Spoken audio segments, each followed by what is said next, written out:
Aturaba twagala okwaniriza mu programu yaffe y'olunaku olwaleero kulikayo yonna yonna gy'otambulidde buli ssaawa eziwera 5 tujja ne programu yaffe akafubo.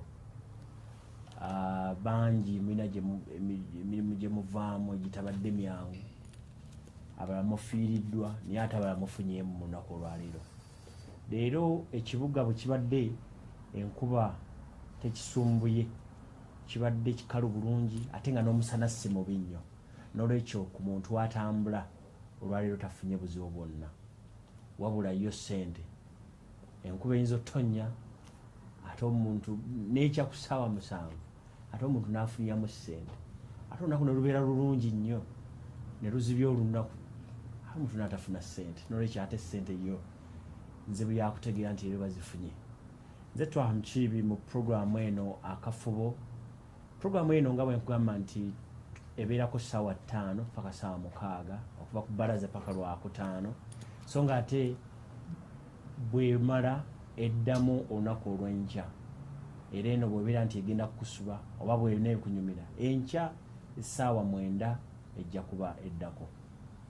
Olwekyo kye tugenda okuba nga twogerako, tugenda kutunuulira embeera eriwo, tutunuulire ensonga eziriwo eza Besigye, tutunuulire ensonga eziriwo ez'abantu b'e Kasese ne Bundi Bujo bwe tugenda kuba nga tutambulira. Mu studios nina Lukoda Karim Lukoda, FDC DP SDP ki sebo musajja wankyukakyuka kyekisinga obukulu ekyo. Kati oli wa Jema? Ndi musajja wankyukakyuka nedda sebo. Omuntu wenkyukakyuka abeera ayagala okuteekawo obukulembeze obulala mu ggwanga. Ensonga gye tutambulirako kakati. Wali wa Mbabazi? Ndali wa Go Forward naye nga ndi musajja yasemba yaliyo bakyali twali mu kyakusa ebitundu byali bimeka? Atwafunidde obulungi twali bakusatu mu mbeera gye mwategeera obulungi ey'obululu bwagattibwa obwasomwa nga wabaliwo obululu milioni n'emitwalo 800 ate omukulu Kigulu n'alangirira nti gundi awangudde naye nga wakyaliyo obululu ekyo no kikyali kipya mu nsi yonna n'olangirira nga wakyabulayo obululu milioni namba mu emitwalo 800. Lukoda kansoke nkwerekereze ku saidi eno nina Mpimba za Shaka, wuuyo mukwano gwammwe namusa kwatulaba. Abatulaba mwenna ku Salamu TV ndi musanyufu okubeera wano olwaleero era njagala okukulisaayo Moroto kubanga wajjako ekkalamu. Najje Moroto nenkusanga ng'oli mu kugabira bantu nte. Twagaba ente tuzijjanjaba bintu bingi. Nakwatibwa omukisa nti nakusanga ekkalamoja. Tutambula wagenda okulanga ondabira okulaba ngamba kino kikulu nga ntuuse naye ate ekikulu munnaye Salamu TV ekkalamoja gyeri naye kati gavumenti ya NRM yalongoosa ebintu mulembe gwa digital. Yes, of course, katuli ku mulembe gwa digital. Ekyo mbalema kiri global. It's global naye bwogenda mu nsi ezimu olwalo tebana bagenda digital. Naye Uganda yegenze digital. Nendo za ensi za Africa zonna baziwa deadline. Ate tekiri controlled by Uganda. Tekiri naye kati ffe twatuukiriza. Kiringa bagamba kubanza ntambuleko mu mawanga mangi naye lyo gyogenda nga tebakkiriza byabufuzi ku TV over ku radio. Naye Uganda bikkirizibwa nga bwe tuli ku TV eno olwaleero abatulaba twogera ku byabufuzi, tugenda kwogera ku byabufuzi terya kuba ku mukono. Radio zitukatuli oba mu binandooza era eggwanga gyogenda gamba tukome ku radio 3 nga bwe twali wano nabagamba ekyo kiri global naye tekiba global, kiva ku government. So NRM government yakola ki? yerese TV yerese enkola n'embeera.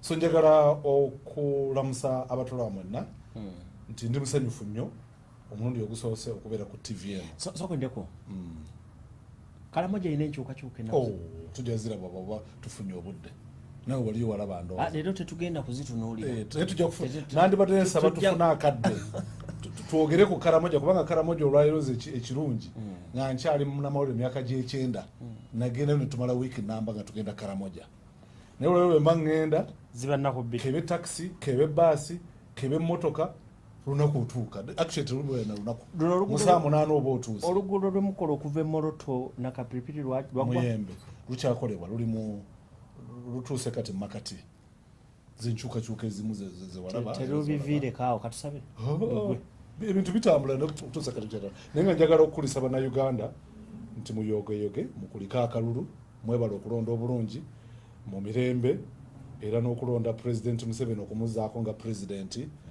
kubanga abantu basalawo kubanga Uganda erina eddembe abantu beesalirawo twali tuli awo nga tuli mu abimu nga mukulu Besigye zimuleese abimu nga zimuleese ayingidde mu ddwaliro tebamulemesa fe twamugamba muleka jje najje neyeefula nti mukozi wa Ministry of Health nti aze kebera sente zeyaleeta zaatuuka abasawo of course bali tebamumanyi nagamba bye bemwalaba naye nga tewali yatiisibwa by the way n'abasawo abo gye bali bakola naye nga ekyasinga okubeera nga ashaka era wetaaga programu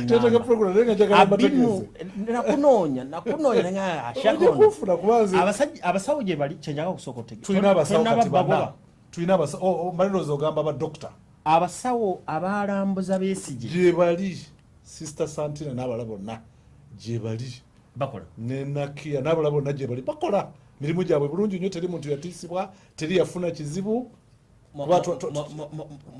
mwababuuliriramuko no kyazuulibwa nti babawudiisa omukulu bwe yajja ye yagamba mbunze nvudde mu minisitule y'ebyobulamu naweereza sente zikola eddwaliro zaatuuka so ne bakola ani atamanyi Besigye kwabo banja batamumanyi ashaka sagalo no Kampala yekafukose bamumanyi nze nkubuulidde nti n'abajja bwe yajja baali baze kulaba afaanana ate bannanga omusajja ono tolowooza nti kiri otomanyi olwokuba wano Kampala nti amanyiddwa nti kalamoja temanyi Besigye bayinewe ne mu Kampala waliwo abatamumanyi bwafaanana nsuubira bwensuubira naye nga bwe yajja nga bwe nkutegeezezza nti yagezaako okozesa obulimba naye ekyomukisa omulungi nti abantu bo baalaba kubanga mu mwezi ogw'omukaaga omwaka oguwedde First Lady nga ye minisita wa Karamoja namuwandikira ebbaluwa omwaka oguwedde ku nsonga y'eddwaliro najja n'atuwa $7,000,000 era mukulu Besigye yagenda okujja ng'olwedde eddwaliro balikolako abasawo tumaze okuteekamu kamera teyalaga wakolebwa nja kuleeta kati kyekizibu ashaka nja kuleeta onyonyola ebintu byabimu kubanga ndaba eddwaliro kyetaaga kunnyonnyola district ya Ashaka yennyini gyatwala olwo twali mu biseera by'akalulu nga tetwagala kukola ki naye nga njagala kutegeeza wakolebwa no anti kati ze njagala tutegeke tufune kamera tugende tubalage kubanga newunya nnyo bayire wenze nga nkyali malwete twakola ngenge kubanga balaga ka toilet akafu ne batalaga toilet empya gavumenti zezimba omwaka oguwedde ne bataga laboratory gavumenti gyerongosezza kumpi ku billioni namba ne batalaga bitanda bipya ne balaga ebitanda bye basuula ne batalaga gye bayita gene expert machine ekebera TB outsooke tuveewo ataba tuli mu program akafubo mpimbaza Ashaka muzibu nnyo akusala ku kintu ky'abaleeze ensonga gye tugenda kutunuulira leero njaga tutandike n'ensonga ya Besigye nja kutandika nawe olunaku lweggulo Besigye yabadde agenda mu kusaba n'ayimirizibwa wano Mulago bamugamba nti weta odde eri omuntu agenda okusaba ng'ayina abantu abatakka wansi wa 2,000 bamutambulirako lwaki olowooza Besigye atambulira nnyo mu layini ey'okubeera nga ekibuga kireka nga kisasamadde njagala kwebaza omukisa ogutuweereddwa okujja okuba kukitwogera ku nsonga ezikwata ku ggwanga lyaffe lya Uganda era nga njagala abantu bategeere bulungi n'obaddamu bategeeza nti eggwanga lino lyammwe lyaffe lya buli muntu yenna eggwanga lino lirina history waalyo mungi nga bulijjo bwentera obbagamba nti ffenna omu kuba tusinga okumanya history wa Uganda bamuyita President Yoweri Kaguta Museveni amumanyi nnyo kubanga omu asinga obungi ku ye yamwetabamu because ng'oggyeko obukulembeze bw'abazungu naye abazungu bwe baagenda President Museveni yajja mangu mu politics wa Uganda nga Benson kabavuddewo n'atandika okukola ebyobufuzi ebyokulaba eggwanga gye ligenda ng'ate alina n'essuubi ey'oddikulembera mu mutima gwe yakirina singa otunuulira ensonga zonna ez'okuleeta okumuggyako Mwami Museveni yaliye kubanga yava mu Uganda nga yakafuga Uganda ennaku 2-3 n'ava mu Uganda n'agenda e Tanzania Amin najibwako that was 71, Amin najibwako mu 79. Bwotunulira olutalo nga bava Tanzania okujja Amin ne bateekako omugenzi Yusuf Lule n'abeera president ate era yali president Museveni kubanga olukiiko olwo waliwo omuntu asomesa ku bintu bino omukulu owekitiibwa Israel Mayengo yambulya bulungi nti olukiiko lwatulula Ntebe olwalujjako olw'okuteekako binaayisa naye president Museveni yali Kampala mu kiseera ekyo nga ne Ministry of Defence ne bamubuuza ye ali ku side ejjako Lule oba ali ku side eteekako binaayisa n'abagamba nti kizibu ki ekiriwo naye omugamba tuli Ntebe mu State House naye waliwo olukiiko olutudde bajjeko Lule bateekako binaayisa n'abagamba ani akola ekyo oyinza okujjako Lule mu kaseera kano abantu gwe baagala ate oyinza kanzije Ntebe naye nze nina okukakasa nti Lule asigala nga president wa Uganda ne bamulinda baba bali awo nga tebalaba omusajja tatuuka nga omusajja tatuuka owekitiibwa Simugenda bagamba kanzike ndabe abali mu lukiiko ddala ki ekigenda mu maaso agenda okuka mu lukiiko nga Museveni atudde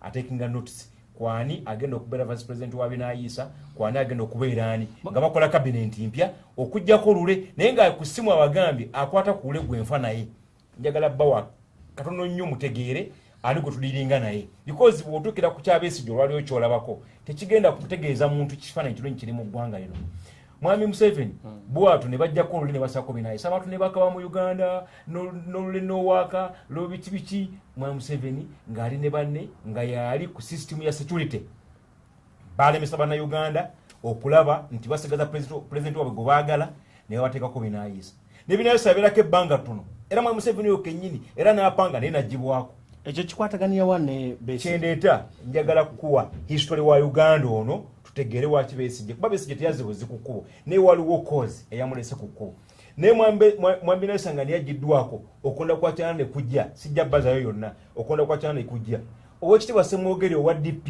ne yeesimbawo ne Milton Obote wa UPC n'abalala abeesimbawo ne President Museveni mu kiseera ekyo ne yeesimbawo naye Mwami Museveni mu kwesimbawo yali munafu nnyo era ye yagamba nti nze akalulu nkazeemu naye kasita Obote okabba nze ngenda mu nsiko naye ng'akimwibuli talina buwagizi era yakola mu mbeera gye yakoleramu era akalulu ne kaggwa mu butuufu ng'Obote akabbye kubanga Ssekonto yalangirira akalulu ako Muwanga yalangirira akalulu n'agana omuntu yonna okwogera ku bivudde mu kulonda ajja kumusiba oba okuwa omutango gwayondoza gwa mitwalo oba gyali 4 oba 5 akati Mwami Museveni okulonda nga kuwedde yagenda mu nsiko ng'alaba eyivudde mu kulonda takkaanya nabyo awamu n'ekyo nga yabadde oba waakumeka n'obululu yafunye nga tebutegerekeka naye ye ng'agamba nti esystem eyitiddwamu okukuba akalulu okulonda engeri gye kwateekeddwamu yabadde nfu Mwami Museveni n'akwata ekkubo n'agenda waffe Luweero n'alayika okuyekera gavumenti y'Obote misana tteke era n'akola obuyekera bwe paka lwe yabumala n'ajjako Obote bw'ajjako Obote n'afuga naye olukiiko lwo olwasooka lwaki mbawa bino abantu bategeere embeera gye tulimu evudde ku ki etutwalawa kyekiddako ekyabesigye okubanga gyo yabadde naye mugaana si nsonga kubanga ekyo ekibadde kikulwa bulijjo but what is the cause of all these problems we are facing today nti Mwami Museveni bw'ava mu nsiko agenda mu lukiiko olwasooka Tanzania olutuulamu President Moi amugamba nti gwe omusajja gotonna kubeera mu lukiiko luno kubanga waleeta obuzibu wagenda mu nsiko n'olwanyisa gavumenti ennonde ekyo olinganga eyateekawo you set up precedence wateekawo ekyokulabirako nti omuntu ayinza okukwata emmundu n'ajjako gavumenti ennonde Mwami Museveni amugasirika gw'oli oyagala nkole ki kuba gavumenti y'Obote yabba obululu gavumenti y'Obote yakola emivuyo gyonna gavumenti y'Obote yakola nga bye yakola ngera kati naffe wetugamba nolwekyo esolution yokka gye nayina omukisa gwokka gwe nayina kwe kugenda mu nsiko nzije gavumenti ebba obululu ndeekewo gavumenti ennungi eneeteekateeka ebyokulonda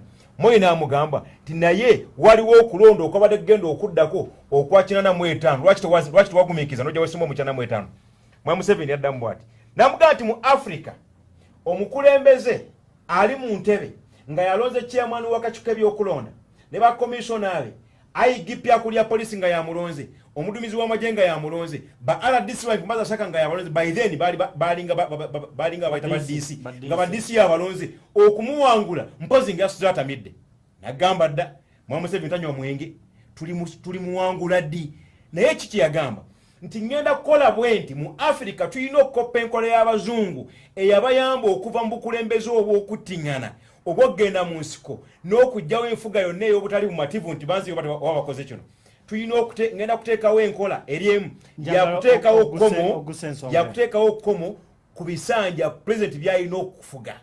Eyo yokka nga ye solution, eyo yokka nga yenkola etangira omukulembeze okubba, etangira omukulembeze okufuga abantu nga beemulugunya, etangira omukulembeze okufuga abantu nga tebamatidde. N'agamba ngenda kusaawo enkola ey'okubanga Uganda efugira ku president term limits nga tulina okukoma ku bisanja bya president. Afuga ebisanja 5 omwana ajja. Ekibuzo kyo kyenziramu nti olwali omwami Besigye yagenze mu kulonda naye ng'okulonda kwagendamu ye kennyini yakkiriza yanyonyola n'agamba nti tulina okuteekawo kye tuyita electoral reforms, tulina okuteekawo enkyusa, tulina okulaba nga amateeka agagoberera mu byokulonda gakyusibwamu. Abasajja batula mu nyonyo ne balya ssente z'eggwanga eno ne bavaayo n'enkyukakyuka zibakoze mu kakyuka ebyokulonda ne bagamba kati akakyuka ebyokulonda tukakyusiza erinnya kakati twakayita Independent Electoral Commission. Naye nga akakulira yeye Mwami Museveni yamulonda ne bakomishona be be yakugambye nti bw'aba yakyalonda abo pulezidenti ali mu ntebe okumuwangula mpozi nga sotamidde. Akati Mwami Besigye obuzibu bwasanze, obuzibu bwanga ne busanze, twesimbiddewo mu sisitimu y'omusajja amanye ennyo kyakola okuva edda mu 7. Mwami Museveni toyinza kumuwangula mu mbeera eno gye tulimu nga RDC mpaza saka aliwa n'akugamba nti eddwaliro eryabimu lirimu eddagala balikola kamera zagenda omwana wa kamera n'agikwata bwati n'akulaga n'asika eddwaliro nayo n'agamba waliwo ekitundu ekikoleddwako ekyo kitalabikwa kamera kyo kiririddawa naye aliwa n'akugamba ekyo mpaza asaka wange naga kamera ezo zakwata bubi era ne wenabeera amawulire nga ffe tukola bwe lutyo lwaki mwalako sayidi eno ne mugereka tewaliwo sayidi gye balako ne balekanala naye olw'okuba ono gwe mulimu gwe alina kukola ekyagambye yaliyo ng'agamba nti ono akulira security talina kugamba nti ono wa security alina kulaba byakwerinda nga ebitambula mu district agabe nti alina kuva mu ministry ya agriculture. Minister wa agriculture kyalina mulimu naye ono agenda n'abagamba tuleese ente Mwami Museveni aziwadde. Olwekyo Mwami Besigye olunaku lw'eggulo yabadde aveewo ekasanga ati ng'agenda okusaba. Mwami Besigye ng'atambula olaba nange neesimba okuwa mmeya w'e Kawempe bwe ngenda kudduka oggula ekintu bwe nyimirira kale okubako kyengula saawangula naye buli lwenyimirira nga bakuŋŋaana meeya waffe kati ate Dr. Besigye ono gwagamba mu Kampala waliwo n'abatamumanyi oyo simumanyi mpozi nga mwana omuto wa myaka 2 naye abantu bonna abalonda pulezidenti waabwe Mwami Besigye bwe bamulabako ng'abadde ali mu kkomera ewe bamusibidde ewe bano mukulu mpimbaza saka bamusibidde mu nnyumba ye ne bamutaamu katambule balina okuvayo ne bajja ne bamuweevingira. Mwami Besigye ayinza tekusigala wansi mu ndabirwamu nga yeekweso naye alina okuvaayo n'abaweevingira mu mbeera efaanana bwetyo. Poliisi yamukiise emmoloka ne basiba omusajja omukulu dokita waabwe agenda kubeera mu mbeera bamuwalula paka ekiraloodi. Nze mbadde njagala kuyambako muganda wange mukulu Lukoda kubanga waliwo gye bayita distortion obutawa kifaananyi kituufu bakuyita kumetanziro sina kumetanziro wabula obutawa history oba ebyafaayo by'eggwanga lino. kyo kyagambye nti President Museveni abadde agira si kituufu n'akatono newankubadde mbadde njagala n'okutangazamu kali kaleesa akente nti RDC abeera akulira programu za gavumenti zonna okuzirondoola n'okulaba nti zitambula bulungi okulwanyisa buli bwenguzi bingi tujja kufuna ne programu endala tugezeeko okusomesa abantu bategeere kubanga RDC takola ku security yokka akola ne programu za gavumenti kati era etteeka nga bwe ligamba nti anaakolanga omulimu parliament oluusi gwemugambye nti naguno okukole oba president nga mugambe nti kino kikole kubanga tulina kye tuyita presidential directive ekiragiro kya president ti buli kintu kyonna ekikolebwa mu district kakibe kuzimba kakibe kukola ki olina kubawo okulaba nti bikoze eki bigenze makuba tulifuna ndoozi obudde obulala n'ebyenkulaakulana biyinza okuleeta insecurity. Insecurity kitegeeza nti bino byerenze oli byokka akimanyi n'obutalya kisobola okuleeta insecurity n'ebyensige byakola bireeta insecurity nga bwe tulaba. So insecurity kintu kikola ki kinene si kitono. Besigye atambula butambuzi agenda kubeera bw'ati ngenda mutuukako naye njagadde okulongoosaamu ku mukulu Lukoda kyagambye abasinga obungi eggwanga lino tulimazeemu ebbanga abato history bamusomye. Nze ndi wa mukisa nti ndabiyeekoko nalaba omulembe gwa Idi Amin Dada nendaba ku mulembe gy'abo abaddako bonna naye toba mwenkanya gamba nti President Museveni yavunanyizibwa. Bwe twatandika akavuyo ak'eki 66 ogoba Ssaabasajja Ssekabaka, President Museveni yali mwana wa ssomero, kubanze President Museveni yasoma ne kitange mu 67 Entale, so yali akyali mwana wa ssomero. Tosobola gamba nti omwana w'essomero yali mu senior 1 2 nti yaleeta akavuyo mu Uganda. So tulaba nti kituufu waliwo obuvuyo bwatabaddemu, tabadde mu buvuyo bw'eggwanga lino, wabula ayambye kinene nnyo okulaba nga eggwanga lino liva mu buvuyo. Mbadde nga nti waliwo era obuvuyo bwabaddemu, tabadde mu buvuyo. Toba mwenkanya kugamba nti President Museveni toba mwenkanya. Mukulu Asaka mugambi nti okuva owekitiibwa Bendikito Kiwanuka yali first prime minister wa Uganda, Mwai Museveni yatandika okubeera mu byobufuzi mu 71 active politics, n'ava wano n'agenda ng'amina amaze okuwamba Obote. Ebyaddakawo byonna mpaka olwaleero eggwanga ntambulira ku nkalo za Mwai Museveni weriti. So kyenjagadde nga bwe mbadde ngamba nti ekyomukisa nti abamu tubaddewo, kubanga Idi Amin yenna President Museveni teyaliwa mu Uganda muno tulyoka ogambe mbu yatabangula eggwanga, wabula mu 79 y'omu ku beenyigira mu kukola ki mu bununuzi bw'eggwanga lino. Naye bino bitakola ki abaali banunudde nga Obote n'abalala ebintu bitabitambuza mu ngeri bino okutambulamu. Tumulaba nga mu 80 awo ebintu bitabanguse. Zinasoma nga no kitante Hill School ku Obote. Naye nga kyali kyewunyusa okeera ku makyana otasanga mirambo gy'abantu. Ng'emirambo egyo ani agise basirikale ba government. Wano tuli wano ku Salamu TV Kamoocha wano. Omwami gwe bayita Mukandala bamukuba amasasi ne bamuta abasirikale ba government. Mu biseera by'Obote bamuziika akabina kali waggulu embwa zaamulya. Nga tolina budde bukola ki buziika bye biseera bye twalimu. Nasomako ku East Kolo Primary School n'Embuya. Naye nga buli ku makya okeera ku makya nga waliwo emirambo egikubiddwa amasasi. Naye kati olwaliro mu Kampala bameka bakubiddwa amasasi nga bakubiddwa abasirikale ba government.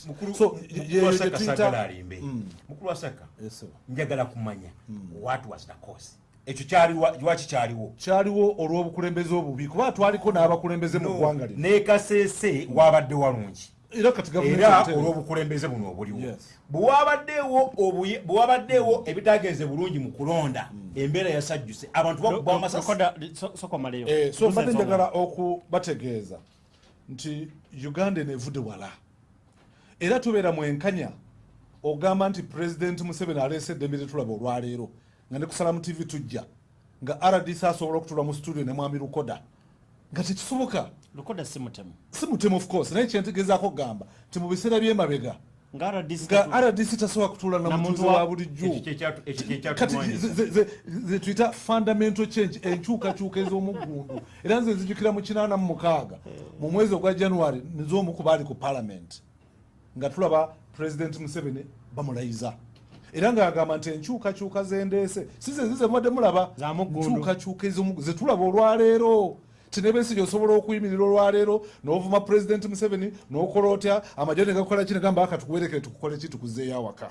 So n'olwekyo tulabe nti President Museveni yayamba okununula eggwanga lino, era mu myaka gino egiri mu 3 agitambuza bulungi nnyo. Mulaba nti olwaleero ne Mwami Mbabazi n'abalala abadde mu government nga Prime Minister ne Mwami Besigye ababaddeyo ate nga bebakola bizibu. Mwami Besigye tumumanyi nti ekyamugobya mu government ojjukira bulungi. Yagoba bamugoba kubanga yagenda bamutuma ogenda okulaba helicopter yaleeta ezitalina n'agenda okuleeta ate kankunyonyola kubanze government nje badde ate ndi munamawulire ate ndi researcher. Tekisera kyatuuka olumu kituufu Besigye yagobwa yagoba kubanga bamugezaako nga bamukyusa bamujja wano bamutadde mu mechanized regiment alemeddwayo, afuuse minister alemeddwayo, ekyavamu ne bamukola ki ne bamuwumuza. Era olwamuwumuza bwe yagoba kale kangame nti nga bimulemye kwe kulaba nti nga bwe tulaba bulijjo kuba ne katutuganye nti Mwami Mbabazi tebamugoba, teyagobwa kiddemu ekyo njagala kujja ku point yennyini. Njagala kuwummulamu. Yes, oh, okay. Njagala kuwummulamu katono. Katusooke tuwummule katukomewo tusaga oveewo. Why are you laughing? Because he pays 3 shillings per second. And how much are you paying? A bit less than his